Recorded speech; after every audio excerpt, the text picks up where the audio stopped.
In primetime news this evening, AJ is the harasser. Kamina Johnson-Smith named the former PNP senator as the sender of annoying emails. Doubling down, Prime Minister Holness continues to defend approach to contracting Mobe bypass. Story changes. Girl at the center of alleged case of buggery alters her initial account of the incident.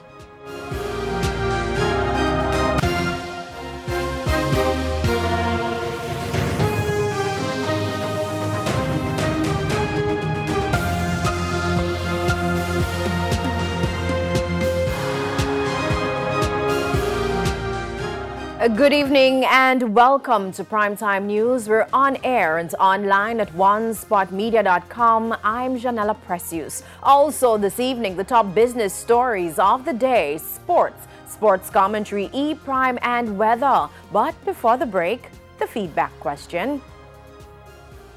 And this evening we're asking, having seen the COVID vaccine administered, do you still have concerns about taking it? You can share comments online, facebook.com/televisionjamaica and tweet us at Television Jam.